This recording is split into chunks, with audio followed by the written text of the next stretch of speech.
Dominant Protector. Credit to the author. 4,911-20. Ang mga pangalan po na nandito ay galing sa mga name generator. Kaya kung meron man pagkakatulad sa mga pangalan ng totoong tao o lugar, ito ay tunay na hindi sinasadya. Sa ganitong paraan, hindi lamang nito ma-offset ang kidlat sa isang tiyak na lawak, ngunit ang pinakamahalaga, mapipigilan nito ang katawan na madurog sa mismong lugar.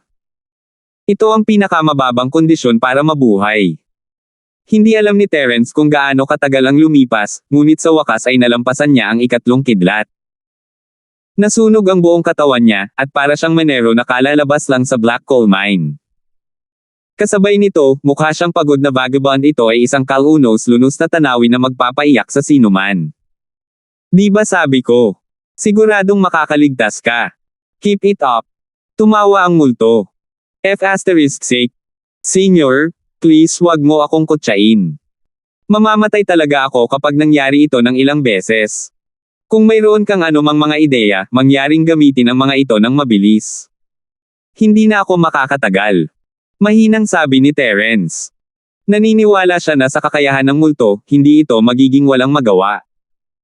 Kung handang tumulong ang multo, tiyak na may paraan ito para makaalis.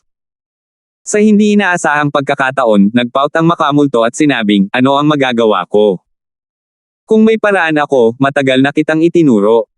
Bakit ko hahayaan na magdusa ka ng husto? No matter what, we're on the same side, at hindi ako psychopath. Paano kita mapapanood na tinamaan ka ng wala lang? Pinaikit ni Terence ang kanyang mga mata ng walang imak. Sa totoo lang, seryoso siyang naghinala na ang bagay na ito ay isang psychopath. Hindi siya nagtanong sa paligid, ngunit sigurado siya na ang taong ito ay nabuhay ng hindi bababa sa 1,000 taon, lalo na sa mukhang kalahating tao, kalahating multo. Kakaiba naman kung sasabihin niyang wala naman siyang psychological problems. But to be honest, after watching the show for so long, I can finally see something. Nag-iba bigla ang tono ng demonyo. Pagkatapos ng lahat, ito ay isang bagay ng buhay at kamatayan. Hindi siya pwedeng umupo na lang at walang magawa.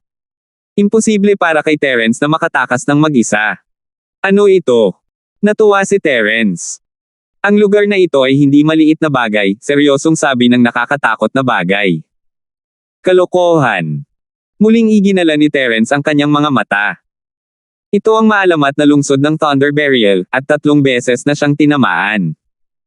Paano ito magiging isang ordinaryong lugar? Hindi ako nagsasalita ng walang kaparerekon. Nakalimutan mo na ba na wala akong pisikal na katawan ngayon, ngunit pagkatapos ng pag-aalaga sa iyong jade pendant sa loob ng mahabang panahon, ang aking kaluluwa ay matagal nang nakabawi sa kanyang pinakamataas na antas, at ito ay mas pino kaysa dati. Gayunpaman, ang lugar na ito ay nagagawa pa ring ihiwalay ang aking banal na sentido. Alam mo ba kung ano ang ibig sabihin nito? Seryosong tono ang sinabi ng nakakatakot. Anong ibig mong sabihin? Mabilis na tanong ni Terence. Nangangahulugan ito na ang lugar na ito ay hindi isang pormasayon, wala pang pormasayon sa Skyclass Island na maaaring ganap na hamarang sa aking espiritu. Kahit na ang pinakamalalim na pormasayon na nakita ko ay maaari lamang maghigpit sa aking espiritu, hindi isang bagay na ganito, kung saan ito ay ganap na walang silbi, mamantong hininga ang malagim na bagay. Kung gayon, ano ito? Hindi alam ni Terence kung ano ang nangyayari, ngunit humanga siya. Ito ang Thunder Burial City, kaya natural lang para sa kanya na isipin na mayroong isang uri ng pormasayon dito na maaaring hadlangan ang lahat ng divine senses. Ngunit ang teoryang ito ay tinanggihan ng mapahamak na bagay na ito, at wala siyang maisip na iba pang posibilidad. Naaalala mo pa ba ang Half Moon Lake sa North Island? Tanong ng makamulto imbes na sumagot. Siyempre naalala ko. Agad na tumango si Terence. Ang Half Moon Lake ang pinaka-nakakagulat na nakita niya simula nang dumating siya sa Tianjia Island. Ang buong Half Moon Lake ay katawan ng parehong espiritong hayop. Gaano kakilakilabot iyon? Sa totoo lang, nang unang marinig ni Terence ang tungkol dito mula sa makamulto, hindi niya maiwasang maramdaman ang panghihina ng kanyang mga paa kahit sa lakas ng loob niya. Nakipaglaban pa siya sa pupay ng tao na nilikha ng makamulto, at nanalo pa siya ng 10,000 taong punong kristal. Ito ay hindi ka panipaniwala. Siya ay mapalad na nakatakas dahil sa bagay na iyon, kung hindi, kahit 10,000 Terrans ay namatay doon. Kahit na ang paglalakbay sa katimugang isla ay nagbigay daan kay Terrans na masaksihan ang kapangyarihan ng Spirit Beast Clan, hindi banggitin ang dating Asher Dragon, ang Vermilion Bird na nag-iisa ay nakatayo na sa tuktok ng Spirit Beast Clan, at pagkatapos ay nakita niya ang 5 Poison Dragon at ang higanteng Electric Eel, na parehong super split na si Stage Exists. Ang pinaka nakakagulat na bagay ay ang Banyo Lake pa rin. Hindi pa rin alam ni Terrans kung gaano kalakas ang Half Moon Lake, ngunit alam niya na hindi ito mas mahina kaysa sa malalakas na Spirit Beast sa Southern Island. Ngayon na naisip niya ito, mayroon talagang isang nakatagong pag-iral sa likod ng bundok ng Hilagang Isla. Ito ay talagang isang lugar na puno ng mga nakatagong dragon at nakayukong tigre. Senior, bakit mo nasabi ito bigla? Hindi alam ni Terrans kung ano ang nangyayari, ngunit nagbago ang kanyang mukha at nagsimulang kumikibot ang kanyang mga labi. Hindi maaaring. Noong nasa loob ako ng katawan ng lalaking iyon, ang aking banal na sentido ay kasing walang silbi ngayon. Ngayon lang. Mahinang sabi ng nakakatakot. F***sake. Laking gulat ni Terrans na muntik na siyang mahulog sa lupa. Nagiba ang ekspresyon ng mukha niya nang muling tumingin sa paligid. Huminga siya ng malamig. Senior, ibig mong sabihin. Ang buong dumadagandong na libingang lungsod ay parang Half Moon Lake, puno ng matatalinong super spirit beasts. Tanong ni Sumo. Hindi ko sinabi yon. Ikaw ang gumawa ng ligaw na hula. Sa tingin mo ba posibleng spirit beast ang ganoon kalaking palanggana? Hindi sinasang-ayunan ng malagim na bagay. Dahil posible sa Half Moon Lake, posible rin sa Thunder Burial City.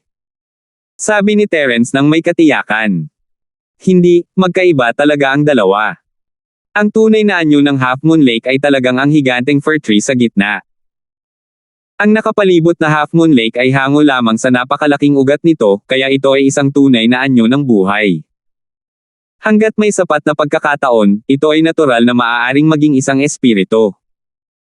Ngunit tingnan mo itong kulog na libingang lungsod, mukha ba itong isang anyo ng buhay? Tanong ng nakakatakot. Ito. Mukhang hindi. Umiling si Terrans. Naiintindihan ng isang higanteng puno ng abeto ang pagkakaroon ng espiritu, ngunit kung ang lungsod na ito nagawa sa lupa at bato ay may espiritu, kung gayon ang kanyang pananaw sa mundo at pananaw sa buhay ay babagsak. Kumurap si Terrans at nagtanong, pero paano mo ipapaliwanag ang kasalukuyang sitwasyon? Ayon sa sinabi ng nakatatanda, mawawala lang ang bisa ng iyong espiritual na pakiramdam kapag pumasok ito sa katawan ng isang makapangyarihang nilalang, tama ba? Masasabi mo yan. Kaya sa palagay ko na kahit na ang lugar na ito ay hindi katulad ng Half Moon Lake, dapat mayroong ilang pagkakatulad. Hindi mo iniisip na medyo malakas ang sama ng loob sa paligid. Tanong ng nakakatakot. Ito ay talagang masyadong mapangahas. Kahit na ito ay isang top-notch lightning attribute spirit beast tulad ng Kidlat Dragon, hindi nito dapat mailabas ang sama ng loob at maging sanhi ng lugar na ito na mapuno ng sama ng loob, tama ba? Maliban kung nag-alinlangan si Terrans. Maliban kung ano? Tanong ng nakakatakot. Maliban na lamang kung ito ay maging mapaghiganti na espiritu pagkatapos ng kamatayan, at ang mapaghiganting kaluluwa nito ay hindi mawawala. Terrans said, denying the possibility. Ngunit walang malisyosong multo sa mundong ito. Dapat may iba pang paliwanag. 4,912. Kung malisyosong multo ang pag-uusapan, hindi ba't handa na akong malisyosong multo? Ito nga lang, hindi ako kadalasang nananakit ng tao. Tumawa ang malagim na bagay. Og. Hindi nakaimik si Terrans, ngunit mabilis niyang naintindihan ang ibig sabihin ng bagay na iyon. Senior, ano ang ibig mong sabihin? Primordial Spirit. Bagamat wala tayo sa katawan ng isang buhay na nilalang tulad ng Half Moon Lake, tayo ay nasa katawan ng isang higanteng Primordial Spirit. Ito ang tanging paliwanag para sa lahat ng ito. Ang nakakatakot na bagay ay sinabi ng may katiyakan. Iyan ang akma. Malakas na tumango si Terrans. Una, ang divine sense ng demonyong bagay ay hindi epektibo, at pagkatapos ay nagkaroon ng matinding hinanakit mula sa lahat ng direksyon. Ang dalawang kondisyong ito na pinagsama-sama ay tila ang tanging paliwanag, ngunit siya ay na-curious, anong uri ng primordial spirit ang maaaring maging napakalaki. Masakop nito ang buong dumadagandong na libingan. Hindi gaanong alam ni Terence ang tungkol sa essence spirit, ngunit mayroon siyang ilang pangunahing kaalaman. Halimbawa, ang essence spirit ay karaniwang nagpapanatili ng orihinal nitong anyo, at kahit na hindi, ito ay mabubuo lamang sa isang ulap ng ghost fog tulad ng isang multo. Hindi imposible na kumalat ito sa lahat ng direksyon, ngunit hindi ba't madaragdagan nito ang panganib ng pagkawasak ng asensya. Dapat malaman ng isang tao na napakahirap para sa primordial na espiritu na umiral sa labas ng manipis na hangin. Kahit na ang makamulto, ang dating Asher Dragon, ay dating lampara na walang langis. Kung walang suporta ng pisikal na katawan, para itong punong walang ugat at tubig na walang pinanggagalingan. Mawawala lang ito ng paunti-unti, at pagkatapos na lumaki ang primordial spirit, halatang gagawin lang nitong mas mabilis ang prosesong ito. Ano ang pinakasagana dito? Tanong ng nakakatakot. Dahil ito ay Thunder Burial City, natural lang na ang karamihan sa mga lightning spirit beast ay namatay. Biglang may naisip si Terence, Sr., ibig mo bang sabihin ang primordial spirit na ito ay isang patay na Thunder type spirit beast? Tama. Sa hitsura nito, hindi dapat isa o dalawa lang. Ito ay isang kakaibang pag-iral na nagtipon ng mga primordial spirit ng hindi mabilang na Thunder spirit beasts. This is a vengeful spirit, primordial spirit. Paniguradong sabi ng multo. Ang primordial spirit ng isang mapaghiganting espiritu. Nagulat si Terence ang masasamang espiritu ng hindi mabilang na mga kidlat na espiritong hayop ay sapat na upang magpatinggal ang kanyang anit. Well, iyon lang ang paliwanag. Siguro primordial spirit lang ng Thunder spirit beast sa umpisa, pero hindi naman ito magtatagal, kaya lang nilalamon nito ang primordial spirit ng ibang Thunder spirit beasts at pagkatapos ay patuloy na mag-evolve at lumaki. Kaya naman naging ganito kalaki. Halimaw talaga. Napabuntong hininga ang malagim na bagay. Ngunit kung ito ay ang primordial spirit lamang ng mapaghiganting espiritu, bakit nagawa nitong hampasin ako ng kidlat? Hindi maiwasan ni Terence na magtaka. Karaniwan, ang essence spirit ay hindi maaaring gumamit ng anumang attack o defense skills maliban sa spirit sense, at ang kidlat ay walang exception. Na-curious ako dito noong una, kaya hindi ko na inisip. Pero naisip ko lang na kung makakahanap ako ng pansamantalang host, kahit na primordial spirit lang ng mapaghiganting espiritu, hindi ko direktang magagamit ang kapangyarihan ng host noong nabubuhay pa siya. Kahit sinong bangkay ng Thunder Spirit Beast dito ay maaaring gumamit ng kapangyarihan ng kulog at kidlat. Ang malagim na sinabi. Nakikita ko. Natigilan sandali si Terence bago biglang may naalala. Tanong niya na may kakaibang ekspresyon, pagkatapos, kung mamatay ako, gagawin mo ba ang parehong, Senior? Hulaan mo. Humalaklak ang multo at hindi nakasagot ng diretso. I guess you'll. Ngumiti ng mapait si Terence. Maaaring pamilyar sila, ngunit hindi niya talaga iginalang ang integridad ng lalaking ito. Hindi niya nakalimutan na ang lalaking ito ang naisip ang kunin ang kanyang katawan noong una silang magkita. Kung siya ay namatay, ang taong ito ay hindi lamang uupo doon at maghintay para sa kamatayan. Ang pagkuha sa kanyang katawan ay halos isang tiyak na pagpipilian.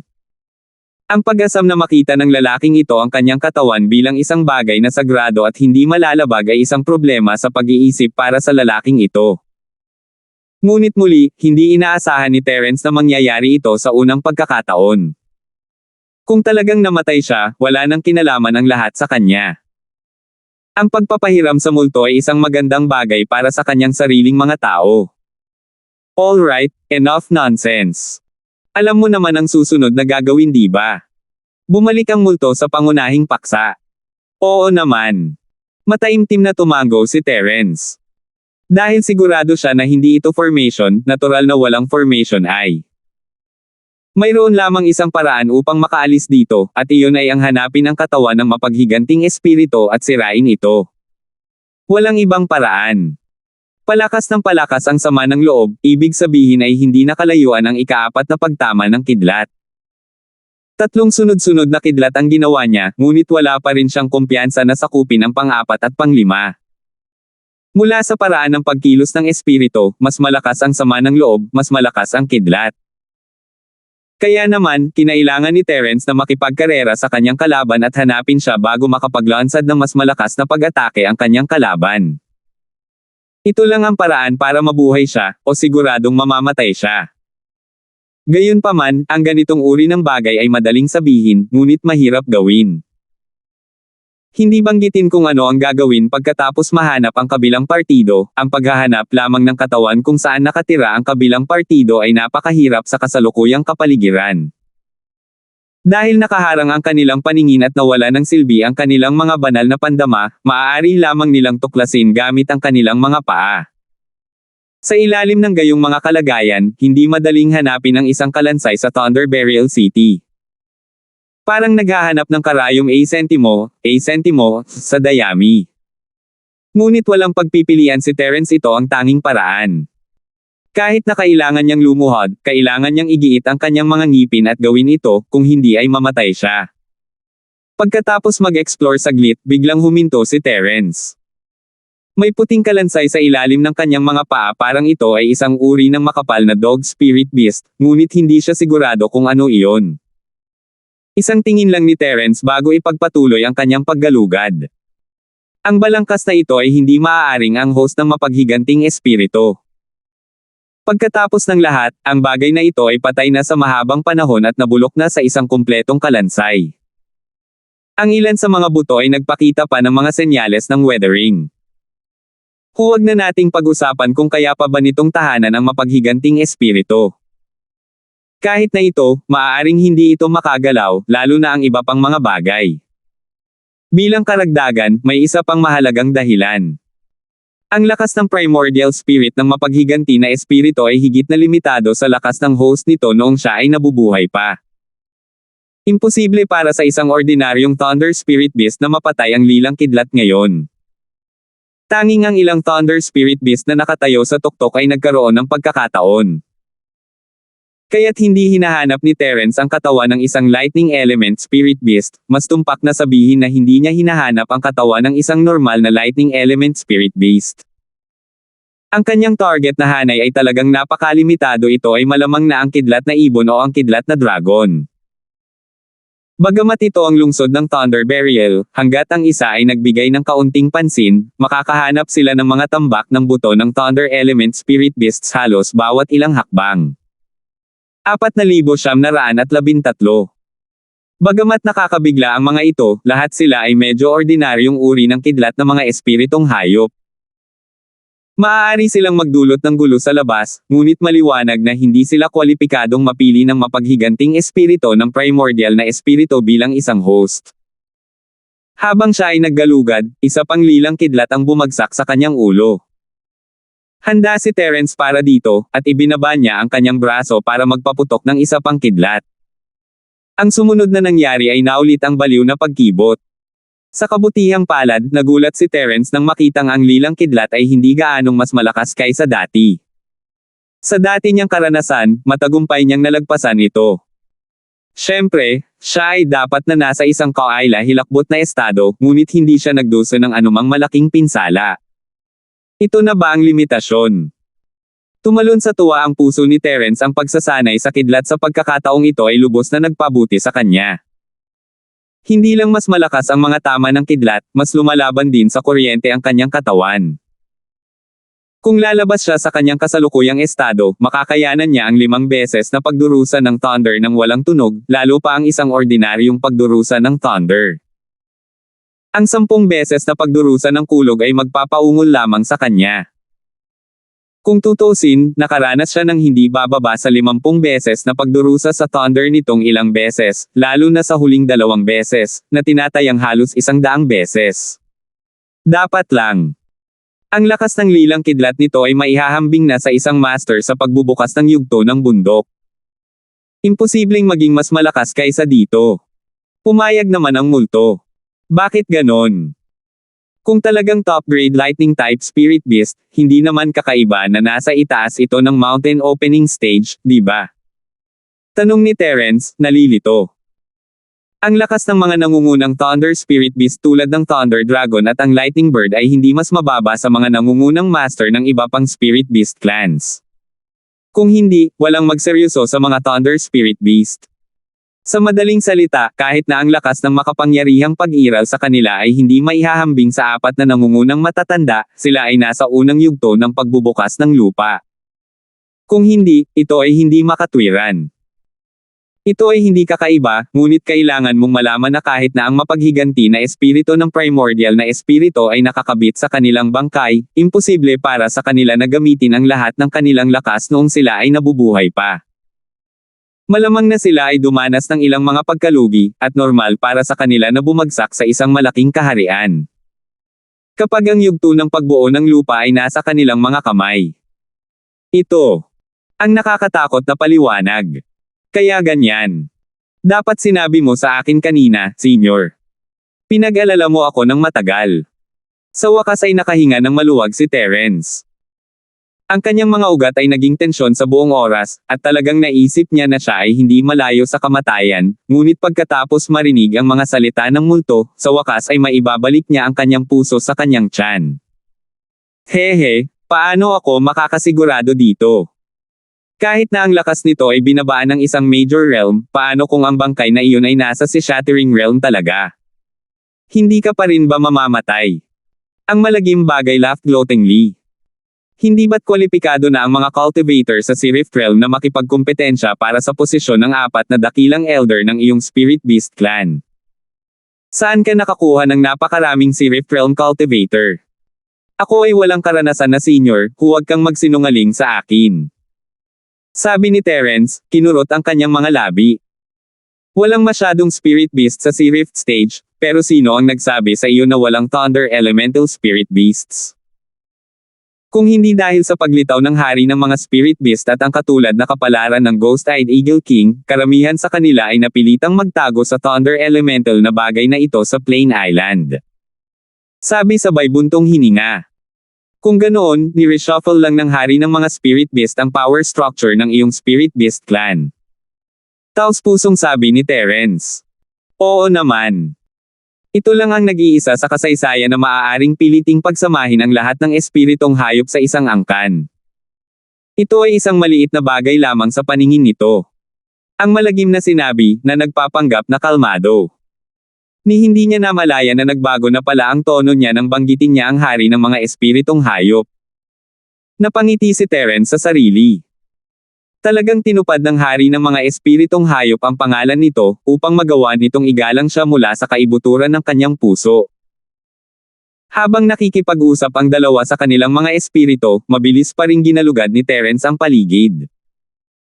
Mayroong higit sa 100 kalansay sa ilalim ng kanyang mga paa, at kung hindi dahil sa panganib na kanyang kinaroroonan, siya ay bumagal upang tingnan.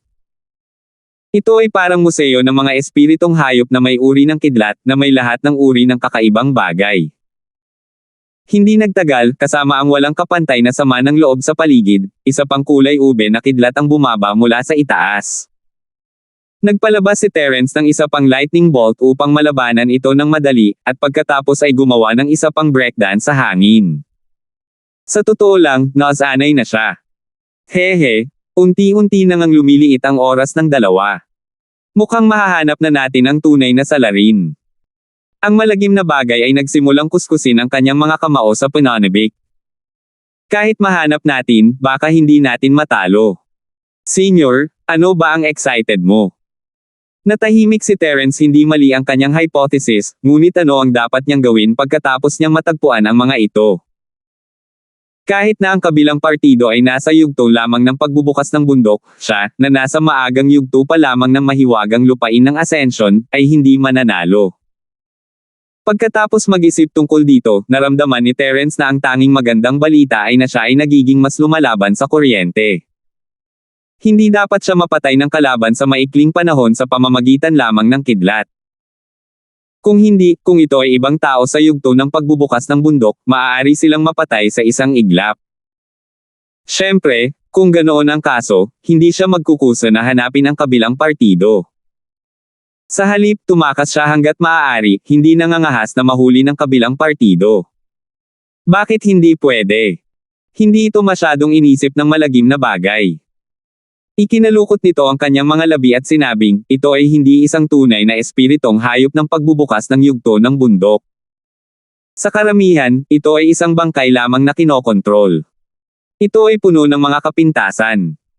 Tamang-tama para sa iyo na magsanay ng iyong mga galaw. Talaga. Nagulat si Terence, ang lalaki ay tila hindi man lang banta, ngunit kailangan niyang nasa yugto ng pagbubukas ng bundok, tama ba? Ganun ba talaga siya kadaling pakisamahan? Hulaan mo. Humalaklak ang nakakatakot na bagay. Hulaan mo ate mo. Nanlumo si Terence kaya gusto niyang samuka ng dugo, hindi niya alam kung ano ang sasabihin sa lalaking ito. Maaari lamang siyang magpatuloy sa paghahanap, malalaman niya kung ang bagay ay nagsasabi ng totoo o hindi kapag sinubukan niya. Pagkatapos noon, may dalawa pang purple lightning bolts. Sa pambihirang pisikal na talento ni Terence, maaari siyang ipanganak muli sa tuwing siya ay matatamaan, ngunit hindi na niya ito kinaya. Ilang beses pa at baka mag-overload siya at mamatay sa heart paralysis. Ngunit sa kabutihang palad, sa wakas ay nakakita siya ng isang malaking, malabong anino sa kanyang harapan. Agad na naramdaman ni Terence ang pagkakaiba dahil gumagalaw ang kabilang partido. 100 talampakan lang ang pagitan nila, at hindi makita ni Terence ang mukha ng kausap dahil sa hamog. Ang unang pumasok sa isip niya ay, patay o buhay ba ito? Kung patay na ito, walang alinlangan na ito ay ang host ng mapaghiganting espiritu ng unang espiritu. 4,914. Gayunpaman, kung ito ay buhay, nangangahulugan ito na ito ay isang kidlat na espiritong hayop na malapit ng mamatay. Malaki ang posibilidad na agad itong mag-trigger ng death ceremony ng lightning burial. Dapat pa ba siyang sumugod? Nag-alinlangan lang si Terence ng 1 segundo bago tumunog ang alarm ng Jade. Hindi man lang niya ito nilingan habang subconsciously umiwas siya sa gilid gamit ang kanyang super butterfly microstep. Boom! Sa pagkakataong ito, hindi na kulay lila na kidlat, kundi isang higanteng kuko. Upang maging mas tumpak, ito ay isang higanteng kuko ng buto. Sa unang tingin, ito ay parang kuko ng agila, ngunit kung tumangala ang isang tao, malalaman na ang katawan ay hindi isang agila. Ang malaki at mabangis na ulo ay nakabitin sa hangin, at ang mga butas ng mata ay nagbuga ng dalawang nakakatakot na lilang ilaw, na nakakapukaw ng kaluluwa. Thunder Dragon. Umirap si Terence. Hindi pa siya nakakita ng Lightning Dragon, ngunit ang hugis ng halimaw na nasa harapan niya ay walang alinlangan na isang Lightning Dragon, at ito ay patay na. Walang masyadong tuyong laman ang natira sa katawan nito, puro puting buto. Sapat na ang makapal na death aura para mamanhid ang anit. Mukhang tama ang hula ko kanina. Ang primordial spirit ng vengeful spirit na iyon ang kumokontrol sa bangkay ng Thunder Dragon na ito. Hehe, oras na para ipakita mo ang iyong kakayahan. Sinamantala ng malagim na bagay ang pagkakataon at tumawa. F***sake. Nagmura si Terence. Napakaraming beses na siyang tinamaan ng lilang kidlat, at siya ay pagod sa isip at pisikal. Ngayon kailangan niyang harapin ang napakalaking Thunder Dragon na mag-isa. Hindi ba ito isang scam? Kahit na ito ay bangkay lamang ng Thunder Dragon na kinokontrol ng primordial spirit ng isang mapaghiganti na espiritu, ito ay maihahambing pa rin sa isang pag-iral sa simula ng bundok. Madaling sabihin na multo iyon, ngunit ang problema ay hindi ganoon kadaling harapin. Gayunpaman, wala siyang pagpipilian. Upang mabuhay, kailangan niyang lumaban hanggang wakas. Tila hindi pinatay ng kidlat si Terence ng maraming beses, ngunit ang Thunder Dragon na bangkay ay sumuko sa lilang kidlat at ginamit ang malaking katawan nito para umatake sa halip. Pagkatapos ng isang matalim na dagindong, dalawang malalaking kuko ng buto ang sabay na bumaba. Kumaibot ang talukap ng mata ni Terence, madudurog siya sa meat paste kapag nataman siya nito. Ang nakakainis pa ay ang napakalaking katawan ng lalaking ito ay malapit sa kamay, ngunit mukhang napakamulto dahil sa ambon sa paligid. Ang pag-atake ay dumating ng walang babala, at kung titingnan niya ito gamit ang kanyang mata, malamang napatay na siya sa oras na makita niya ang mga kuko ng buto nito. Buti na lang at si Terence ang may Jade para bigyan siya ng babala, at naiwasan niya ang pag-atake gamit ang kanyang super butterfly microsteps. Kung hindi, maswerte siyang makatakas, lalo pat lumaban. Wala nang oras si Terence para makahinga ng maluwag nang may sumunod na buntot ng buto sa kanya. Hindi man niya kailangang maranasan ang sarili niya, ngunit ang lakas lang ay sapat na para magpatinggal ang kanyang anit. Ang buntot ng buto na ito ay sumasakop sa isang malaking lugar, at hinaranggan nito ang halos lahat ng mga ruta ng pagtakas ni Terence. Sa isang sandali ng desperasyon, pinalabas ni Terence ang kanyang chi sa lahat ng bagay, at sa isang pagsabog ng lakas, bumaril siya sa kalangitan. Hiss! Ang Thunder Dragon na bangkay ay nagpakawala ng nakakatakot na dagandong at ibinuka ang bibig nito upang kagatin si Terence sa hangin. Si Terence ay natakot sa kanyang talino. Nasa himpapawid siya at wala man lang makatayuan. Paano niya nagawang umiwas? Sa ganitong sitwasyon sa buhay at kamatayan, pinagmasdan ni Terence ang bibig ng bangkay ng Thunder Dragon na papalapit ng papalapit. Kung nakagat siya, madurog agad ang katawan niya. Pagkatapos ng lahat, ang Thunder Dragon ay isang malakas na pag-iral na nakatayo sa tuktok ng Thunder-type Spirit Beasts. Isinasantibi ang malakas na kapangyarihan ng kidlat sa katawan nito, ang pisikal na lakas lamang nito ay hindi dapat maliitin. Kahit na ang bangkay ng Thunder Dragon na ito ay may 30% lamang ng lakas nito noong ito ay nabubuhay pa, sapat na ito para patayin si Terence.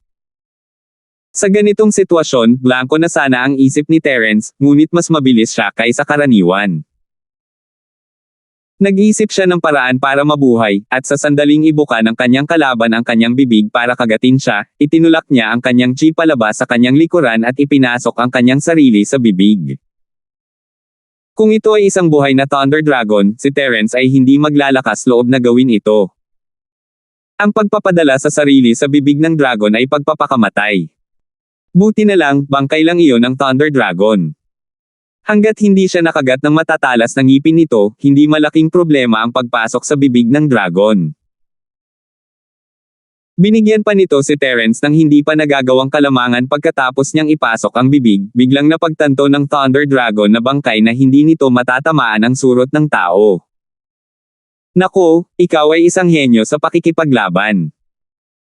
Kahit na ang pangit ay ng makamulto na ito, hindi niya maiwasang purihin ito, bilang tao, sayang ang talento mo sa pakikipaglaban.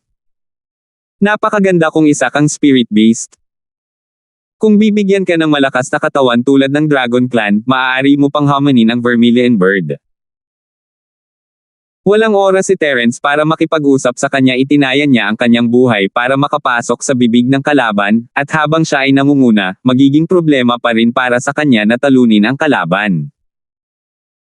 Isa pa lang siyang maagang yugto ng misteryosong Ascension Realm Master, at wala siyang anumang paraan para harapin ang isang Thunder Dragon na bangkay sa antas na ito.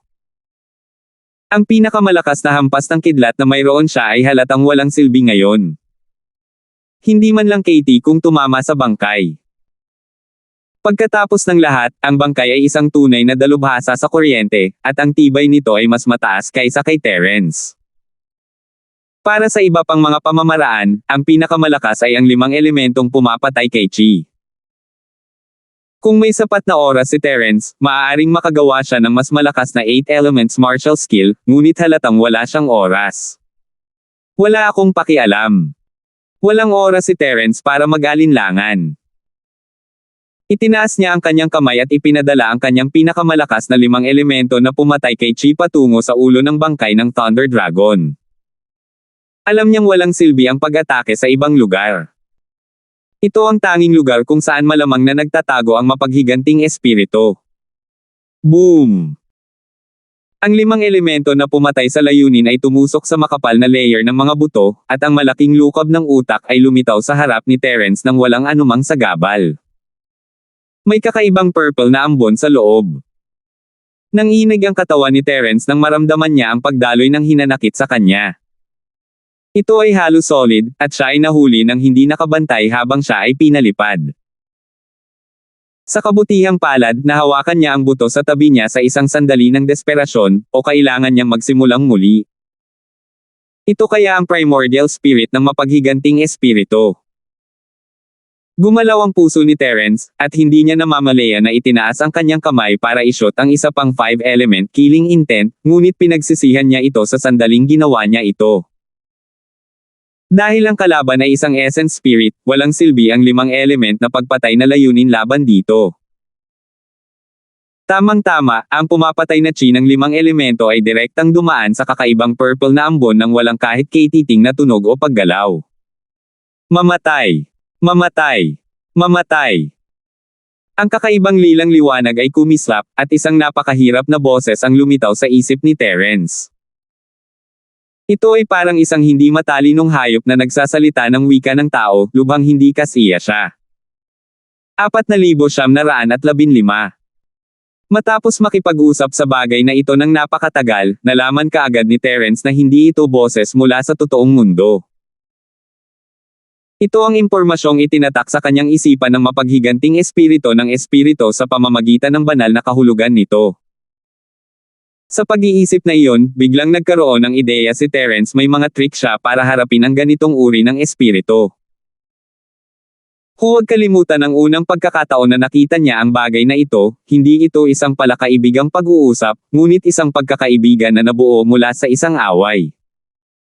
Wala sa mood si Terence na mag-aksaya ng oras sa pakikipag-usap sa isang mapaghiganti na espiritu na hindi man lang makapagsalita ng malinaw. Inalis niya ang kanyang refinement fire nang walang pag-aalinlangan, ito ang pinakamabisa laban sa mga espiritu. Ang apoy ay agad na pumasok sa lilang ambon, ngunit ang eksena ng inaasahan ni Terence sa kaluluwang nawasak ay hindi nangyari. Sa unang tingin, hindi man lang nag-react ang kalaban. Bakit ako? Sumimangot si Terence, hindi pwede. Hindi kaya, walang epekto sa espiritu ang apoy ng refinement.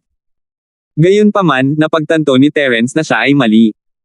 Ang lilang ambon na kalmado ay biglang naging marahas. Ginamit ng Thunder Dragon ang mga kuko at buntot nito upang basagin ang ulo nito, na dinurog ito sa isang iglap.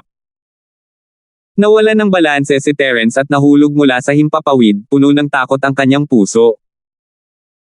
Sa kabutihang palad, binalaan siya ni Jade sa tamang panahon, kung hindi, madudurog siya tulad ng ulo ng Thunder Dragon. Sa hitsura nito, ang Alchemy Fire ay hindi ganap na hindi epektibo laban dito. Kung hindi ito biglang sumabog ng napakalakas na hindi nito hahayaang sakta ng mismong bangkay ng Thunder Dragon. Siyempre effective. Kaya lang, masyadong mababa ang grade ng Alchemy Fire mo at walang paraan para direktang mapuksa ito. Posible pa rin itong masaktan. Biglang nagsalita ang multo na matagal nang nanahimik. Kung gayon, ano ang dapat kong gawin ngayon? Dapat ko bang sunugin ito ng apoy ng tableta? Tanong ni Terence habang iniiwas niya ang bangkay ng Thunder Dragon. Matapos ang isang round ng pananakit sa sarili, ang bangkay ng Thunder Dragon ay wala man lang ulo. Ang kakaibang lilang ambon ay tuluyan ng humiwalay sa ulo nito at malapit ng maglaho sa hangin. Hindi ito nawasak. Sa halip, ito ay bumalik sa orihinal na estado ng mapaghiganti na espiritong primordial spirit. Ang napakalaking mapaghiganti na kalooban na bumabalot sa buong dumadagandong na libingang lungsod ay ang tunay nitong anyo. Kung masaya ka, maaari mong sunugin ito, ngunit hindi ito gaanong mapapakinabangan. Masasaktan lang ito ng kaunti. Hindi ko alam kung gaano katagal upang masunog ito hanggang mamatay sa iyong apoy ng Little Alchemy. Nakapautang malagim na bagay. Kung gayon, ano ang dapat kong gawin? Walang magawa si Terence habang pinagmamasdan ang purple na ambon na unti-unting natutunaw sa nakapaligid na sama ng loob. Wala siyang magawa at walang magawa lamang siyang manood. Nanonood lang ako ng palabas. Ang tagal mong tumugtog, ako na ang gumalaw. Tumawa ang multo, pero bago pa makapag-react si Terence, umungol siya, 8-direction bind, get out here. Isang walang kapantay na presyon ang idiniin sa lahat ng direksyon, at malinaw na nararamdaman ni Terence ang hinanakit sa paligid niya na inaalis. Ang kakaibang lilang ambon sa di kalayuan ay patuloy na nanginginig, na para bang may hindi nakikitang malakas na puwersa ng pagsipsip na sumisipsip dito. Sa ilalim ng malakas na puwersa ng pagsipsip na ito, ang kakaibang lilang ambon ay walang paraan upang labanan. Ang higit na ikinagulat ni Terence ay na habang ang kakaibang purple na ambon ay nahatak, ang malaking sama ng loob sa paligid ay mabilis na humina at nawala ng walang bakas. Hindi lang iyon, pati ang makapal na ulap sa paligid niya ay unti-unting naglaho, at biglang naging malinaw ang kanyang paningin. Malinaw niyang nakikita ang ilang dosenang talampakan ng layo, at maging ang kanyang espiritual na pakiramdam ay muling nakadarama. Tuwang-tuwa si Terence para siyang nalulunod na tao na sa wakas ay nakitang muli ang liwanag ng araw, sa wakas ay nakahinga. Ang pakiramdam na ito na natatakpan ng mga layer ng fog ay talagang hindi komportable, at kung ito ay magpapatuloy, ang kanyang dibdib ay sesabog. Senior, kung ganoon kalakas ang teknik mo, bakit hindi mo ito ginamit ng mas maaga? Pinalaban mo pa ako hanggang kamatayan sa bangkay ng Thunder Dragon. Sinasadya mo ba akong asarin? Hindi mapigilan ni Terence na magreklamo ng mapait na ngiti. Sino ang nakikipaglaro sa iyo? Wala akong oras para dyan. Tumawa ang multo. Di ba? Half day ko na tong pinaglalaban, pero wala talaga. Senior, umungol ka lang at pinigilan, bakit hindi mo ginawa kanina? Sabi ni Terence, kinurot ang kanyang mga labi. Isang random na dagendong. Ang malagim na bagay ay agad na napatawa at tumawa, hindi mo talaga alam kung ano ang makakabuti para sa iyo, bata. Sa palagay mo ba ay kasing simple ng isang simpleng dagendong ang gayong pamamaraan ng divine sense na lumalaban sa langit tulad ng 8 direksyon na banal na pagpigil? Sasabihin ko sa iyo, ang paggamit ng hakbang na ito ay lubos na makakasira sa iyong primordial spirit. Inihahanda ko na ito simula nang pumasok kami. Kung tutuusin, ito ang primordial spirit ng isang mapaghiganti na espiritu na nagtipon ng mga kaluluwa ng hindi mabilang na thunder type na mga espiritong hayop. Sa tingin mo ba napakadali nitong pakitunguhan? Og! Nagulat si Terence. Namalaya na lang niya na medyo mahina ang multo, parang nasaktan talaga ang lakas nito. Ang halagang babayaran para sa pagsugpo sa kaluluwa ng mapaghiganting espiritu ay talagang napakalaki. Habang nag-uusap ang dalawa, ang kakaibang ambon na kulay ube ay ganap na nabihag. Gayunpaman, hindi na ito ulap ng ambon tulad ng dati. Sa halip, nagpakita ito ng ilang palatandaan ng isang espiritong hayop, ngunit ito ay isang dragon, isang agila, isang tigre, at isang leopardo, na patuloy na nagbabago. Lahat kayo dapat mamatay. Ang tinig ng mapaghiganting espiritu ay umalangaw-ngaw sa isip ni Terence. Hehe, buti naman. Gusto kong makita kung paano mo kami papatayin.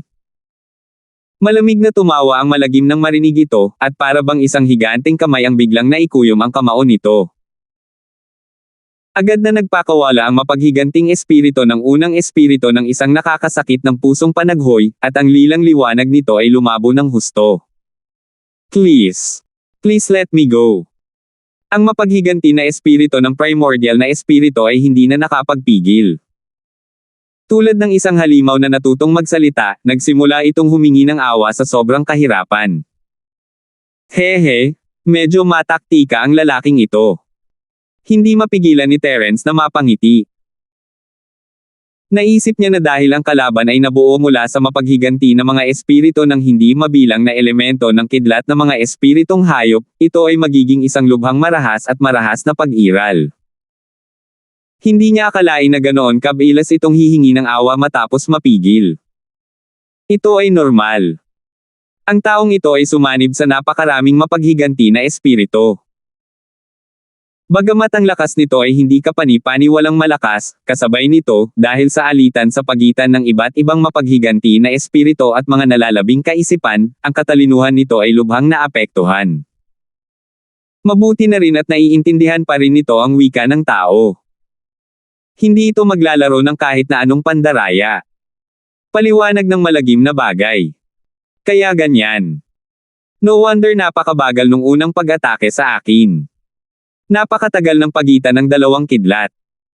Kung mas mabilis lang ng konti, baka hindi na ako makarecover at natama na ako nito.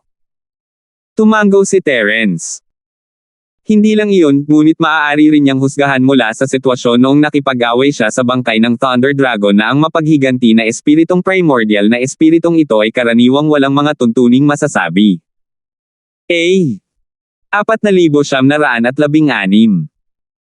Purong umaasa ito sa animal instinct nito para makipaglaban kahit na ito ay isang taong may average na antas na kumokontrol sa Thunder Dragon Corps, si Terence ay hindi makakahanap ng anumang pagkakataon. Kung tutuusin, masyadong malaki ang pagkakaiba ng dalawa. Salamat din dito. Kung hindi ka na makakapit ng ganito katagal, lalo na tumagal hanggang sa gamitin ko ang 8 direct anal capture. This time, tatamaan talaga natin tong lalaking to. Ang makamulto na bagay ay tumawa at biglang, isang malaking presyon ang bumaba sa ulo ng mapaghiganting espirito ng unang espirito. Malamig niyang sinabi, magtapat ka, o mamatay ka. Maging tapat. Maging tapat. Ang mapaghiganti na espirito ng una ay pinigilan hanggang sa puntong hindi na ito makagalaw. Hindi ito nang ahas na lumaban. Sabihin mo sa akin, bakit mo kami inatake? Tanong ng nakakatakot na bagay sa malalim na boses. Kumain. Kumain. Ang mapaghiganting espirito ng primordial na espirito ay nauutil. Napakurap si Terence at ginamit ang kanyang spirit sense para magtanong, gusto mo bang kainin ang primordial spirit ko? Oo. Kailangan nating kainin ito kahit na pumasok tayo. Direktang inamin ng mapaghiganting espirito ng primordial na espirito. Hehe, mahilig ka sa pagkain, walang imak na umiling si Terence. Sa wakas ay naunawaan niya na ang lungsod na ito ang pugad ng mapaghiganting espirito. Kahit sino pa ang pumasok, maging isang kidlat na espiritong hayop o isang taong practitioner, lahat sila ay pagkain para sa mapaghiganting espirito. Kung hindi ito magpapatuloy sa pagkain, ang mapaghiganting espirito ay patuloy na hihina at tuluyang mamamatay. Sige, ngayong malinaw na ang mga bagay, maaari kang magpasya kung papatayin o itago ang bagay na ito. Ang malagim na bagay na sinabi sa isang walang malasakit na tono. Gusto mo ako ang magdesisyon. Napakurap si Terence habang nakatingin sa nanginginig na mapaghiganting espirito. Umiling siya, wala namang pakinabang kung patayin yan, di ba? Baka magdulot pa ng mutation. Napaka-thoughtful mo anak. Ang makamulto ay tumawa at sumang-ayon, gayunpaman, ang iyong pag-aalala ay hindi ganap na hindi makatwiran. Bagamat ang bagay na ito ay may mababang katalinuhan, ito pa rin ang pinuno ng dumadagandong na libingang lungsod. Mahirap sabihin kung magdudulot ito ng chain reaction pagkatapos itong sirain. Tama, pero hindi natin ito mapapabayaan. Ilang beses na akong tinamaan na ang isang buhay na tao ay halos pinirito sa labas at malambot sa loob. At least kailangan kong magbayad para sa mga gastusin sa pagpapagamot. Ang mga labi ni Terence ay pumulupot sa isang mapaglarong ngiti. Mga gastos sa medikal. Ano ang mga ito? Ang mapaghiganti espirito primordial espirito biglang nagtanong. Hehe, medyo curious ang lalaking ito. Hindi mapigilan ni Terence na mapangiti. Nang una niyang malaman ang tungkol sa mapaghiganting espirito, siya ay labis na natakot na wala man lang siyang magawa dito. Nang maglaon, siya ay tinamaan ng kidlat at nagmukhang kaawa-awa na parang ligaw na aso. Ngunit ngayong ganap na niyang kontrolado ito, ang pakiramdam na ito ay ganap na nagbago. Hindi niya akalain na nakakatakot ito. Sa halip, nadama niya na ang taong ito ay tulad ng isang bata na may espiritual na katalinuhan, na medyo kawili-wili. Sa sandaling ito, dahil hindi na sinasadya ng multo na pinipigilan ito, nagawang patatagin ng primordial spirit ng mapaghiganting espirito ang kalagayan nito at mapanatili ang imahe ng Thunder Dragon kahit na ito ay mas mahina kaysa dati. Ayon sa sinabi ng Moldite na iyon, ang primordial spirit ng taong ito ay malamang na isang Thunder Dragon. Tanging ang primordial spirit na naiwan pagkatapos ng kamatayan ng ganoong makapangyarihang pag-iral ang may kakayahang lumunin ang primordial spirit ng iba pang thunder-type spirit beast, at sa gayon ay umunlad sa napakagandang yugto. Medical fees. Ako ang magbabayad para sa medical fees. Ang mapaghiganti na espiritong primordial spirit ay tila may naintindihan. Itinuro nito ang lahat ng direksyon at nauutil, ito. Para sa iyo ang lahat. Oh. Tumingin si Terence sa paligid at nabulunan, hindi mabasa ang kanyang ekspresyon. Ngayon lang siya nagkaroon ng pagkakataon na tingnang mabuti ang maalamat na lungsod ng Thunder Burial. Kung wala ang mabigat na ulap ng mapaghiganting espiritu ng primordial na espiritu, malinaw niyang nakikita ang lahat sa paligid niya. Sa simula, naisip ni Terence na kahit na ang lupa ay hindi puno ng mystical na damo, kahit papaano ay makakahanap siya ng ilan. Ngunit pagkatapos tumingin sa paligid, lumubog ang kanyang puso. Isa itong tigang na lupain walang kahit isang damo, pabayaan ang mystical grass. Ang tanging nakikita niya ay mga puting buto. Ang tinatawag na Lightning Burial City ay isang magandang pangalan lamang. Naisip ni Terence na mas angkop na tawagin itong isang mass grave. Sinasabi mo na ibibigay mo sa akin ang mga butong ito bilang gastos sa pagpapagamot. Hindi alam ni Terence kung tatawa o iiyak habang nakatingin sa espiritu. Oo. Hindi ko natapos. Mabilis na sumagot ang mapaghiganti na espiritong primordial spirit. Nangangahulugan ito na mayroon pa ring natitirang primordial spirit sa loob nito na hindi pa nito ganap na hinihigop at pinagsama, kaya natural nitong ibinigay ito. Ito marahil ang pinakamahalagang bagay dito. Sa isang tiyak na lawak, ang mapaghiganti na espiritong primordial na espiritong ito ay talagang mapagbigay. Nakakalungkot na hindi na-enjoy ni Terence ang ganitong uri ng pagkabukas palad. Kung may ilang makapangyarihang kidlat na espiritong hayop na kamamatay lang, ito ay may halaga sa kanya. Gayunpaman, ang mga ito ay halos buto na walang laman, marahil dahil sa libing ng kidlat. Hindi sila naging kapaki-pakinabang para sa paggawa ng mga elixir o paggawa ng mga armas. Casual na nakolekta ni Terence ang ilan sa mga top-tier lightning element spirit beasts, mga buto wala naman siyang kailangang gawin, anyway. Maaari niya lang itong ilagay sa Jade Space ng may pag-iisip, at ito ay mas mabuti kaysa umalis ng walang dala. Sayang trip ko. Walang magawa si Terence. Ni hindi niya nakita ang anino ng isang mystical na nagtataas na damo, at nataman siya ng espiritu ng walang kabuluhan. Dapat kang makontento. Huwag na nating pag-usapan ang ibang bagay. Ang kapangyarihan ng kulog sa iyong katawan ay sumulong ng mabilis, higit pa sa iyong sariling 10 taon ng mahirap na paglilinang. Ang ganitong uri ng pakinabang ay hindi mas masahol pa kaysa sa mystical racing grass. Sa kabilang banda, sa pagkakataong ito, napakalaking kawalan ang naranasan ko. Wala man lang akong natamo, at sa halip, nagdusa ako ng malaking kawalan. Mapait na ngiti ang sinabi ng nakakatakot. Senior, dahil kayang palakasin ng taong ito ang kanyang sarili sa pamamagitan ng paglamon sa primordial spirit ng ibang thunder spirit beasts, dapat ay magagawa mo rin iyon, tama? Sabi ni Terence. Kaya ko, pero sa tingin mo tanga ako. Ang malagim na bagay ay pumulupot sa kanyang mga labi at sinabing hindi sumasang-ayon. Anong ibig mong sabihin? Hindi maintindihan ni Terence. Kung lalamunan ko ang ibang primordial spirits, siguradong lalago ako ng kasing bilis nito. Baka maubos ko pa ito sa isang lagok. Gayunpaman, sa oras na iyon, wala na ako sa sarili ko. Ako ang susunod na stupid primordial spirit ng isang mapaghiganting espiritu. Naiintindihan mo ba? Ang malagim na bagay ay hindi makapagsalita. Seryoso ba yan? Medyo nagulat si Terence. Sa kanyang pagkaunawa, ang espiritu ay kapareho ng chi, isang uri ng enerhiya. Dahil ito ay enerhiya, maaari itong natural na mapunan sa pinakadirektang paraan. Hindi niya inaasahan na mangyayari ito. Bawat independent primordial spirit ay may kanya-kanyang pag-iisip at alaala. Bagamat maaari itong pinuhin ng dahan-dahan, ito ay mag-iiwan ng bakas. Maaaring hindi ito halata ng 1 beses o 2 beses, ngunit kung ito ay lumamon na masyadong maraming tulad ng taong ito ay maaaring hatiin ang isip o masira ang katalinuhan. Kung gagawin ko iyon, ano sa tingin mo ang ginagawa ko? Tumawa ang multo. 4,917. Talagang hindi iyon katumbas ng halaga.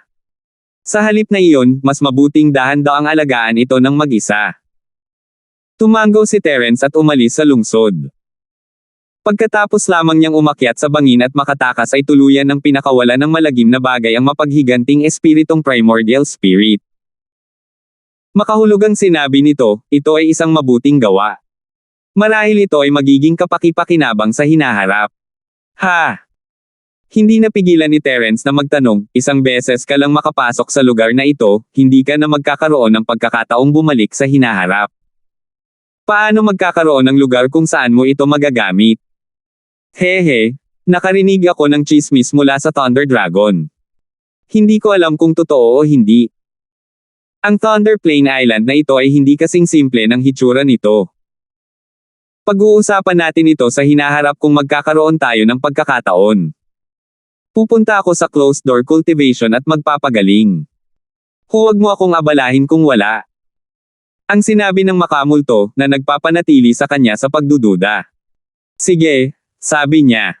Walang magawang umiling si Terence at hindi na nagpatuloy sa pagtatanong. Umalis siya ng mahina ang loob, nagugol siya ng maraming oras sa paghahanap ng damo, at ngayon ay wala siya sa mood para dito. Napangiti siya ng mapait habang pinagmamasdan ang gutay-gutay niyang damit. Ginamo niya ang kanyang mga sugat at nagpalit ng malinis na damit bago sinimulang hanapin si Melissa at ang iba pa. Dapat ay naghahanap sila ng mystical grass sa paligid ng lugar, at baka may nahanap na sila kung sinuwerte sila. Pero bago pa man siya makalayo ay bigla siyang huminto. Ilang sandali pa, may nakita siyang pamilyar na figure ng babae sa di kalayuan, na nakadapa sa kanyang direksyon. Tumingin ng malapitan si Terence at laking gulat niya nang makita niya ang figure ng tao. Ito ay Shara. Bagamat nakasuot siya ng belo, madaling matukoy sa kanyang pananamit at sa kanyang figure at aura na ang taong ito ay Shara ng walang pag-aalinlangan. Di ba umalis ang sisiw na ito? Bakit siya bumalik? Si Shara ay gamulong-gulong at gumagapang hanggang dito, at ang naguguluhan at nahihiyang tingin na iyon ay walang kinalaman sa ikatlong diwata. Pagkaraang makita si Terence, tuwang-tuwa ang dalaga at mabilis na tumawag, iligtas mo ako, batang bayani, may nagtatangkang Robin ako. Ha! Natigilan si Terence. May nakita siyang figure na mabilis na papalapit mula sa likod Shara. Ito ay isang mabangis na mukhang man in black na may hawak na dalawang scimitars, isang mahaba at isang maikli. Mukha siyang kakaiba at wala sa lugar. Nakakabigla si Shara, ngunit siya ay isang maagang yugto ng misteryosong Ascension Master, kung tutuusin. Ang kanyang bilis ay napakabilis, at siya ay nasa tabi ni Terence sa ilang mga paghinga. Nagtago siya sa likod ni Terence nang walang sinasabi. Kasabay nito, mabilis silang naabutan ng Man in Black. Hindi man lang niya nilinggan si Terence, bagkus ay tinitigan niya si Shara na may mabangis na ekspresyon, munting babae, nasaan ang kapatid na si Leonard? Hindi pa siya bumablik. At ayos ka na. Mabilis na hayaan akong maghanap sa iyong katawan upang makita kung mayroong anumang bagay na hindi mo dapat taglayin sa iyo. Doon mo lang mapapatunayan na inosente ka. Sabi ng Man in Black habang nililigpit ang scimitar niya at inabot niya ang masamang tingin kay Shara. Hindi niya sineseryoso si Terence, na para bang hangin lang si Terence sa kanyang mga mata. Wala man lang karapatan si Terence na magtanong o tumingin sa kanya. Nakita na ni Terence ang kanyang makatarungang bahagi ng mga mapagmataas na henyo, ngunit bihirang makakita ng taong kasing yabang niya. Batang bayani, iligtas mo ako. Batang bayani, iligtas mo ako. Matalinong umiwas si Shara sa likuran ni Terence at nagpas siyang hindi na tumakbo gamit si Terence bilang isang kalasag. Saan nanggaling ang bulag na brat na ito? Get lost. Sa wakas ay ibinoka ng Man in Black ang kanyang bibig para magmura. Pinisil niya ang kanyang palso at kumislap ang kanyang hubog na talam, pinindot ang maikling talam sa harap ng dibdib ni Terence nang napakabilis ng kidlat, bibilang ako ng 3, o mamamatay ako. Tiningnan ni Terence ang lalaking nakaitim nang walang sinasabi. Ayaw niyang maging busybody. Kung tutuusin, minsan lang niya nakilala si Shara, at hindi naman sila magkaibigan. Ayaw niyang maging panang ganyan nang walang dahilan. Hindi siya tanga na hindi maigalaw ang kanyang mga paa nang makakita ng magandang babae. Gayunpaman, ang scimitar ng kalaban ay nasa kanyang dibdib, at hindi makatotohanan para sa kanya na umiwas dito. Bukod dito, medyo kaibig-ibig si Shara, at si Terence ay wala sa puntong hindi siya tulungan. Let's talk this out, anong nangyayari? Sabi ni Terence. Wow, ang yabang mo talaga. Sino sa palagay mo para pagsalitaan ng ganyan ang lolo mo? Matapos matigilan sandali ang Man in Black, agad siyang nagpakita ng isang mabangis na tingin at sinabing may masamang ekspresyon, 1, 2, 3. Nang matapos siyang magsalita ay itinaas na ng Man in Black ang kanyang espada at akmang lalaslasan si Terence nang walang pag-aalinlangan, ngunit biglang lumabas si Shara na nagtatago sa likuran niya at mabilis siyang pinigilan, "Huwag kang pumatol. Huwag kang pumatol." Wala itong kinalaman sa kanya. Pipalayan na lang ni Terence ang lalaki nang marinig niya ang mga salita. Tila maliban sa pagiging uto-uto, medyo loyal ang babaeng ito. Bihira lang na hindi siya tuluyang naibenta sa panahong ganito. Nang makitang nakaharang si Shara sa kanyang harapan, agad na inalis ng Man in Black ang kanyang curved blade at pinalaki Shara at Terence na may pagtataka na ekspresyon. He pinched his chin and sneered, "Nagtataka nga ako kung bakit kailangan mong tumakbo dito na kulot na babae, kaya nagkikita kayo ng magkasintahan. Dali sabihin mo sa akin, nagsabuatan ba kayong patayin si Kuya Leonard Chang?" Nagulat si Shara at nilingan ang nalilitong si Terence. Bigla siyang nag-react at kumaway sa Man in Black, "Hindi. Hindi ako iyon. Ayokong patayin siya. Ano ang sinabi mo?" Matalim ang mga mata ng lalaking nakasuot ng itim. "Arg! Hindi. Sinasabi ko na hindi pa siya dapat patay." Ang mga salita ni Shara ay lalong nakakagalit, at talagang nadulas siya bago niya natapos ang kanyang pangungusap. Tinitigan ni Terence ang eksenang ito nang walang imak, ang kanyang noo ay puno ng malamig na pawis. Alam niya ang personalidad at katalinuhan ng babaeng ito, kung hindi ay iisipin niya talaga na sinisikap nitong ipahiya ito sa kanya. Sa totoo lang, si Terence ay nagsimulang humanga sa amo Shara mula sa kaibuturan ng kanyang puso. Isinasantibi ang katotohanang ipinagkasal niya ang babaeng ito kay Leonard, ang bastard na iyon, ang katotohanan na maaari niyang gawing profound master si Shara ay nagpakita na ang master na ito ay talagang isang master. Kung ibang tao lang, naiyak na sila sa katangahan Shara. Walang paraan na tinuruan siya nito hanggang sa ganito. Na-misunderstood niya si Shara. Bukod sa pagiging simple ng pag-iisip, ang sisiw na ito ay higit sa lahat ay walang gaanong karanasan sa martial world, kaya nagmumukha siyang tanga sa mga mahahalagang sandali. Walang tunay na problema sa kanyang katalinuhan. Higit pa rito, kung ang isa ay pag-uusapan tungkol sa talento sa paglilinang, si Shara ay isang first-class cultivation genius. Kung hindi siya makaka-advance sa malalim na kaharian ng Ascension sa murang edad. Anong ibig niyang sabihin ng hindi patay?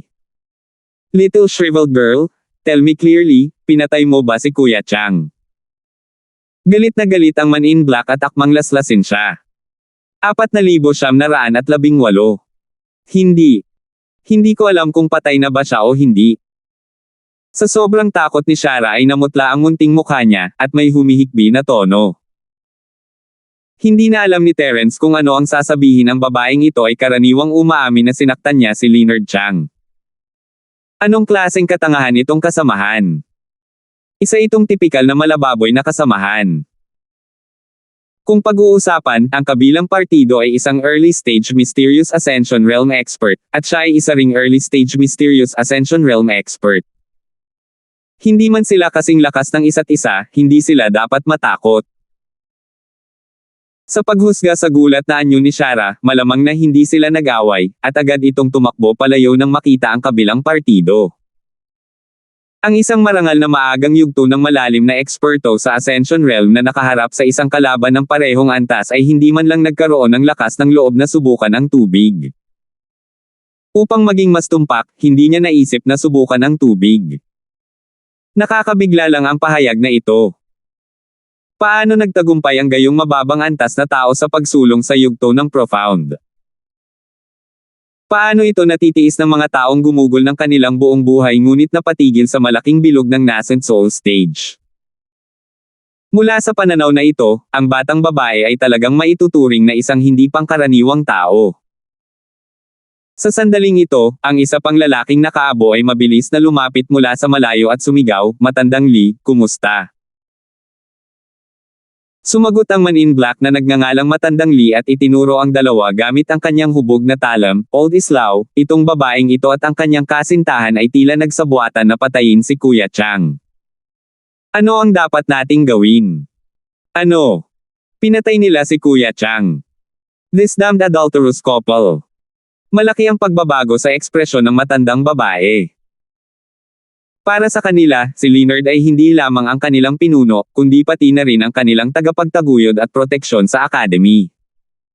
Kung talagang namatay si Leonard, hindi magiging maganda ang magiging sitwasyon nila. Kung tutuusin, marami silang nasaktan noong sila ay nangingibabaw. Dapat talaga siyang mamatay. Matandang Islaw, ikaw ang magdesisyon kung ano ang susunod nating gagawin.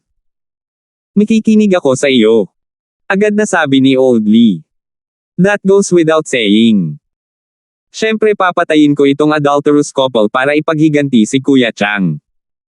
Ang mga mata ng matandang Islaw ay kumikislap na may layuning pumatay. "Sige, tig-iisang blade sa inyo. Papadalhan kayo ni Lolo ng 2 aso." Masama ang ngiti ng matandang Lee habang akmang sasalakayin sina Terence at Shara. "Tahan na."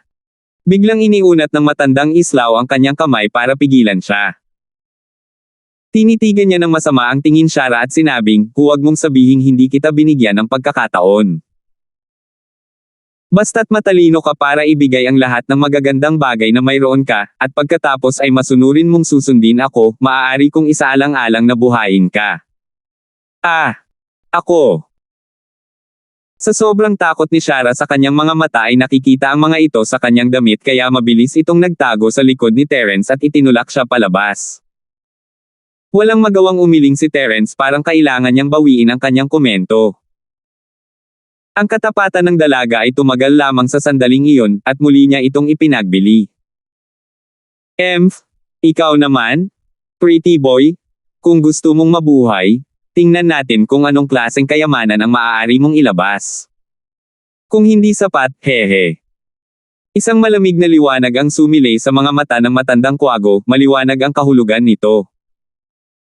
"Kung hindi ka sapat, puputulan ko ang lahat ng laman sa iyong katawan, hiwa-hiwain, at hahayaan kang matikman ng 1,000 punyal. Sabihin ko sa iyo, pinakaayaw ko ang mga magagandang lalaki sa buhay ko." Tinitigan ni matandang Lee si Terence at malupit na sinabi, "Hehe, para kang nasaktan sa pag-ibig. Anong nangyari? Inagaw ba ng pretty boy ang babae mo?" Hindi inilagay ni Terence ang lalaki sa kanyang mga mata at nagtanong pabalik. "Ano ang sinabi mo?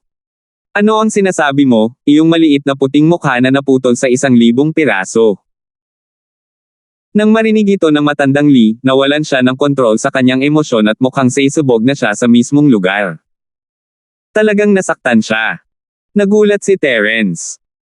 Ang mabangis na lalaking ito ay nasaktan sa pag-ibig noon, at mukhang medyo malalim. It was really unexpected. Papatayin kita. That damn pretty boy. Handa nang hatiin ng matandang Lee si Terence, hindi maikakaila ang kanyang aura. Hindi siya isang three-spirit mystic ascension master tulad ni Leonard, ngunit mas malakas pa rin siya kaysa sa karaniwang mystic ascension primary stage master. Hindi nakakagulat na hindi niya inilagay si Terence sa kanyang mga mata. Ngunit bago pa magawa ni Terence ang anuman, pinalayas ng matandang Islaw ang scimitar ng matandang Lee. Halatang mas malakas siya kaysa sa matandang Lee, hindi nakakagulat na hayaan siyang magdesisyon ng matandang Lee. "Calm down. Hayaan mo munang ilabas ng magandang batang ito ang gamit, pagkatapos ay mapatay mo siya." Malamig na sigaw ng matandang Islaw. Noon lamang nakabawi ang matandang Lee at itinago ang kanyang scimitar. Hoy, hindi mo ba iniisip na sinisiraan mo ang katalinuhan ko sa pagsabi niyan?" Hindi alam ni Terence ang sasabihin habang nakatingin sa dalawa. Sino ba naman ang maglalabas ng mga gamit nila kapag kausap nila siya? Akala ba talaga ng dalawang ito na pareho sila ng IQ ng ni girl? Haha, nasabi ko na kung mabubuhay ka o hindi ay depende sa kung anong makalangit na yaman ang maaari mong kunin. Kung kaya mong masiyahan ang ating dalawa, natural na hindi mo kailangang mamatay. Ngumisi ang matandang kwago. Sa huli, ang lahat ng ito ay para sa mga kayamanan ng langit at lupa. Terence dragged his stone and smiled, pretending to be profound. You two really didn't find the wrong person. I really do have a very good heavenly treasure with me. Gusto mo ba? Hehe, at least, alam mo kung ano ang makakabuti sa'yo, pretty boy. Bilasan mo iabot mo. Nagningning ang mata ni Matandang Lee at Matandang Islaw, at agad silang nag-udyok. Here, it's on me. Why don't you come and get it yourself? This way, I won't take the opportunity to escape, right? Sabi ni Terence sabay kibot ng balikat. Nagkatinginan silang dalawa, at agad nang umiti ang matandang kwago at sinabing, mabuti naman. Dahil napaka-tactful mo at kung hindi masama ang mga kayamanan, mahabag ako at hahayaan kang mabuhay. Matandang Lee, hanapin ang kanyang katawan. Sige, pretty boy, mas mabuting kumilos ka at tumayo ka. Huwag mo nang subukang manloko, baka hiwain ka ni Lolo. Tumawa ang Matandang Lee habang hinahanap ang katawan ni Terence. Ngunit sa sandaling hinawakan ng kanyang kamay si Terence, ang kanyang buong katawan ay nanlamig, kumikibot na parang salan. Hindi siya nakapagsalita at nagsimulang sumayaw on the spot. Kuya Lee, ano bang nangyayari sa'yo? Bilasan mo akong hanapin. Ang Matandang Islaw, na nakatayo sa likuran niya, ay hindi pa rin maintindihan ang sitwasyon. Sumimangot siya at hinimok ang Matandang Lee, ngunit nang makita niyang hindi pa rin tumugon ang Matandang Lee na iyon, naiinip niyang itinaas ang kanyang kamay at sinampal ang Matandang Lee. Sinumpa niya. Natatanga ka, anong ginagawa mo? Gayunpaman, bago niya matapos ang kanyang mga salita, ang Matandang Islaw mismo ay nagsimulang mag-twitch ng baliw. Baka sa mukha niya ang matinding takot, at nagmamadali siyang naglunsad ng martial skill nang walang pakialam sa kahit ano. Habang buong lakas niyang pinaalis ang Matandang Lee, sa wakas ay nakaalis din siya sa sitwasyon. Para mailigtas ang sarili, masasabing walang napigil ang sipa ng Matandang Islaw. Ang Matandang Lee ay pinalipad ng ilang daang talampakan ng layo, dumura ng dugo at mukhang miserable. Talagang nagkaroon siya ng matinding pinsala. 4,919. Sino? Sino ka? Pinandilatan ng Matandang Islaw si Terence na para bang kaharap niya ang isang malaking kaaway. Hindi na siya kumikibot tulad ng dati, pero manhid pa rin ang buong katawan niya. Kung hindi siya nagngangalit at kumapit, nahulog siya sa kanyang puwitan. Hindi mo man lang sinabi na siya ang gigolo ng babaeng ito. Bahagyang ngumiti si Terence. Inaasar mo na naman ako. Galit na tumalon si Shara mula sa likuran, ngunit agad siyang napaatras nang sumulyap sa kanya ang matandang babae. Siya ay isang marangal na maagang yugto ng malalim na dalubhasa sa Ascension Realm, ngunit mayroon siyang kaunting lakas ng loob.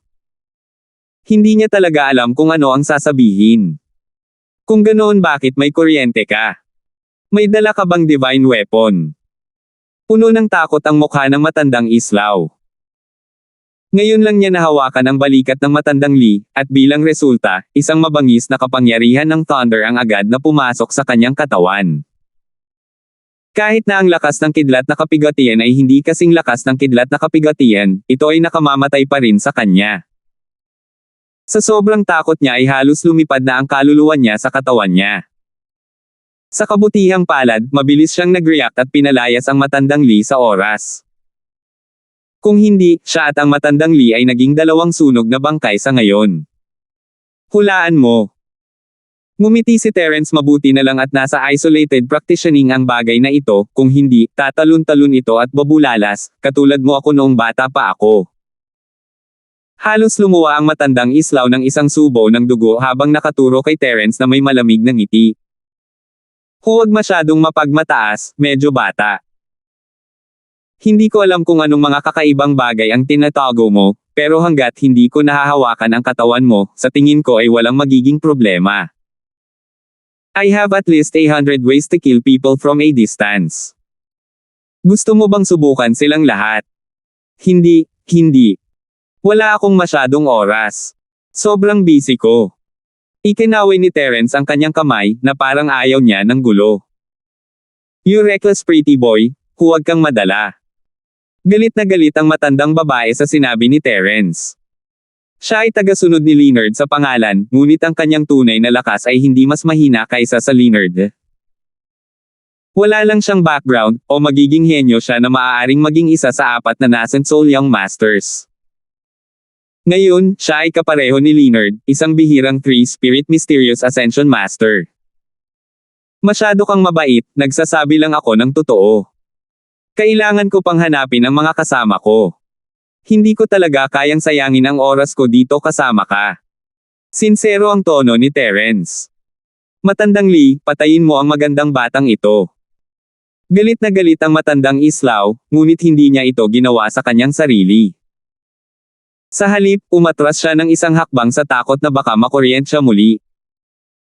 Nagpasya siyang hayaan muna ang walang utak na matandang Lee. Sa sandaling matapos siyang magsalita, inihagis ng matandang Lee ang kanyang mahaba at maiikling kurbadong talon kay Terence. Hindi niya gusto ang mga magagandang lalaki sa simula, at ngayong natalo na siya kay Terence, wala na siyang oras para isipin pa. Gusto niyang putulin si Terence. Gayunpaman, bago niya maabot si Terence, ikinaway ni Terence ang kanyang kamay at isang madilim na asul na kidlat na kasing kapal ng isang balde na bumaril mula sa kanyang palad at sa ulo ng matandang Lee. Ang matandang Lee ay hindi nagkaroon ng pagkakataong lumaban. Bumangon ang itim na usok mula sa kanyang katawan at bumagsak siya sa lupa. Nang makita ang eksenang ito, ang matandang Islaw, na sobrang takot na, ay muntik nang umihi sa kanyang pantalon.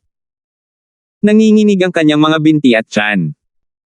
Kung hindi dahil sa katotohanan na ang kanyang lakas ay mas malakas kaysa sa isang ordinaryong maagang yugto ng misteryosong Ascension Realm expert, hindi man lang siya makakatayo. Paralisado na sana siya sa takot sa lupa. Maging si Shara, na nagtatago sa likod ni Terence, ay nakabuka ang bibig habang nakatingin kay Terence at matandang Lee, na naninigarilyo, na parabang nakakita ng multo. Wala siyang masabi sa mahabang panahon. Si Terence, sa kabilang banda, ay walang pakialam dito. Hindi niya kinuha ang mga kidlat na iyon ng walang kabuluhan. Kahit na hindi niya kailangang umasa sa dagdag na kapangyarihan ng kidlat upang palabasan ang kapangyarihan nito, ito ay maihahambing na sa isang normal na kapigatian ng kidlat. Madali niyang mapatay ang isang normal na profound stage master. Tanging isang taong kasing lakas ni Leng Rufeng ang halos hindi makayanan. Sa totoo lang, nagpigil si Terence gagawin niyang uling ang matandang Lee kung magtitimpi pa siya ng kaunti. Kung tungkol sa pag-atake na iyon ngayon lang, puro kasalanan ng dalawang lalaki. Hindi man lang gumamit ng kidlat si Terence, ang sobrang lakas ng kidlat sa kanyang katawan ay sapat na para masunog silang dalawa. Sino? Sino ka? Maaari talaga itong mag-trigger ng kidlat na kapigatian. Ang mukha ng matandang Quago ay kasing putla ng gulay sa sandaling iyon. Sa sobrang takot niya ay napaatras siya na halos bumagsak sa lupa. Tama. Bakit mo matrigger ang kidlat na kapigatian? Nagtanong din si Shara, at nilaybot ni Terence ang kanyang mga mata sa kanya. Sino ang babaeng ito, na sumasali sa saya? Hehe, hindi mo man lang makita ang kapangyarihan ng kidlat. Anong klaseng kidlat tribulation ito? Sinulyapan ni Terence ang matandang Islaw at pinag-cross ang kanyang mga braso. Nakikita kong matalino ka, kaya dapat naiintindihan mo ang sitwasyon, tama ba? Kung mayroon kang anumang bagay na mabuti sa iyo, iyan mo itong ilabas. Kung ito ay mapansin ko, ipinapangako kung hindi kita papatayin. Biglang gustong umiyak ng matandang babae ngunit walang luha. Malinaw na silang dalawa ang nagpunta kay Rob sa iba, ngunit sa huli, nahulog ito sa kanyang ulo sa isang kisap mata. Paano niya natitiis ito? Ano? Sasabihin ko muna ang mga pangit na salita, wala akong gaanong pasensya, kaya gawin mo ang gusto mong gawin. Sabi ni Terence habang winawagayway ang kanyang kamay, walang ekspresyon. Huwag. Batang bayani, patawarin mo ako. Takot na takot ang matandang Islaw na halos lumipad na ang kanyang kaluluwa sa kanyang katawan. Akala niya ay susunod na siya sa mga yapot ng matandang Lee, ngunit sa paghihintay ng mahabang panahon, nalaman niyang walang nangyari. Nahihiya siyang ngumiti at mabilis na naglabas ng kung ano sa katawan niya nang walang tagal. Sa huli, ang taong ito ay naghukay sa loob at labas ng mahabang panahon, kahit na hinahalukay ang kanyang asterisk, ngunit sa huli, natagpuan lamang niya ang isang tambak na basura, walang maganda. Young hero, ito lang ang mayroon ako. Ano sa palagay mo? Inabot ni matandang Islaw ang ilang mga table tasks gamit ang dalawang kamay. Ito ang pinakamagagandang bagay na mayroon siya, ngunit ang mga ito ay ilan lamang sa ika-6 na baitang na mga table tasks na hindi masyadong kapaki-pakinabang. Si Terence ay hindi nakaimik, ang taong ito ay isang dukha. Bilang isang master sa mga unang yugto ng Mystic Ascension Realm, nagkaroon lang siya ng ganito nakakaawa. Bitawan na sana siya ni Terence kung naging malambot ang puso niya. Namula ang mukha ng matandang Islaw sa hitsura ng mukha ni Terence, napahiya siya, ngunit wala siyang magagawa tungkol dito. Hindi lang siya, kahit ang matandang Lee, na nasa lupa, ay nasa katulad na sitwasyon. Kinuha ni Leonard ang lahat ng mayroon sila, kailangan nilang ibaba ang kanilang mga ulo kapag nasa ilalim sila ng bubong ng iba, kung tutuusin. Sige, kunin mo yang tanga at umalis ka na dito. Huwag kang ang maging eyesore sa harap ko. Sabi ni Terence sabay wave ng kamay. 4,920. Oo. Mabilis na kinuha ng matandang Islaw ang umuusok na matandang Lee at tumakbo palayo, mas mabilis kaysa sa isang kuneho, natatakot na magbago ang isip ni Terence. Hindi man lang tumingin si Terence sa kanilang dalawa. Nilinggan niya si Shara na nagtatago pa rin sa likod niya at hindi alam kung matatawa o maiiyak. Tumakas na sila, bakit ka pa nagtatago? Tumakas siya. Iniunat ni Shara ang kanyang ulo upang tingnan, at gaya ng inaasahan, hindi niya nakita ang matandang Islaw at matandang Lee, kaya sa wakas ay nakahinga siya ng maluwag at tinapik ang kanyang dibdib. Ang galing, sa wakas natakot na sila. Ang dalawang taong ito ay kasing bangis ni Leonard. Tumingin muli si Terence sa kanya. Hindi niya alam kung matatawa ba siya o maiiyak kapag kasama niya ang babaeng ito, pero palaging may mga hindi inaasahang bagay na magmumula rito. Gagawin niya ang mga bagay na tulad nito paminsan-minsan, na nagpapadugo ng ilong ng mga lalaki. Ang punto ay hindi ito alam ng batang babae, at siya ay napaka-cute. Salamat sa pagtulong mo sa akin, batang bayani. Kung hindi, sa pagkakataong ito, ako ay nasa matinding problema. Nagpasalamat si Shara kay Terence nang may matagal na takot. Mapalad na alam niyang narito si Terence at ang iba pa, kung hindi, wala siyang mahihinga ng tulong.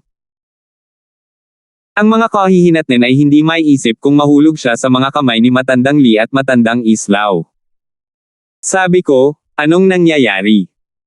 Di ba tinulungan na lang kitang tanggalin yung Leonard guy na yon? Paano na naman siya nahuli? Tanong ni Terence, hindi nakaimik. Ang dalawang taong ito ay tinatawag na matandang Islaw at matandang Lee. Sila ay nasa parehong grupo ni Leonard. Kasama nila si Leonard nang pumasok sila, ngunit hindi ko alam kung bakit, ngunit sa tingin ko ay nawala sila ni Leonard noong hinabol niya ako. Sabi ni Shara na nakatagilid ang ulo. Normal lang iyon. Gusto ni Leonard ang mystical racing grass sa iyo. Siyempre, mas kakaunti ang nakakaalam tungkol dito, mas mabuti. Kung dadalhin mo silang dalawa para habulin, hindi mo ba sila kailangang bigyan ng bahagi? Sabi ni Terence, kinurot ang kanyang mga labi. Siyempre, ito ay dahil din sa walang gaanong combat power ang batang babae, kaya madali siyang sumuko matapos matakot. Kung hindi, kung mas mahirap ang mga bagay, malamang na hindi iniwan ng Leonard ang dalawang kababatang ito.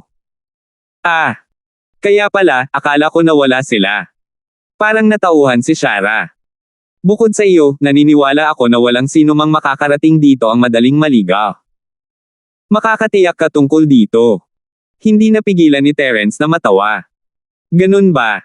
Natigilan si Shara. Hindi niya narinig ang panunokso sa mga salita ni Terence at sa halip ay tumango siya bilang pagsang-ayon. Walang imak na umiling si Terence, napakatanga ng babaeng ito. Nagpatuloy siya, dahil lang sa nabangga mo sila, hinahabol ka nila. Huwag mong sabihin sa akin na mayroon kang malalim na awayan sa kanila.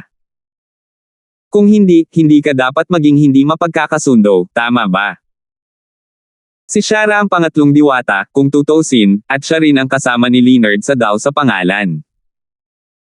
Bilang mga alipores ni Leonard, ang dalawang taong ito ay karaniwang hindi umaatake sa kanya.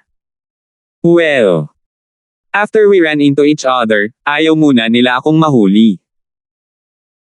Tinanong lang nila ako kung saan ako pumunta sa Changlei Court, pero di ko sinasadyang nadulas at nalaman nila ang mystical herb. Kaya naman hinabol nila ako ng parang baliw. Nakakatakot naman eh. Kinilabutan pa rin si Shara hanggang ngayon. Hindi alam ni Terence kung ano ang sasabihin ang babaeng ito ay ipinanganak na kasama sa koponan, kung tutuusin.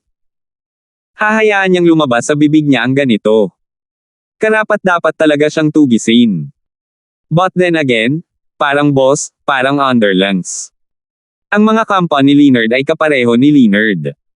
Sila ay mga lecher na naghahanap lamang ng tubo. Malas talaga ang ni girl na nakilala sila.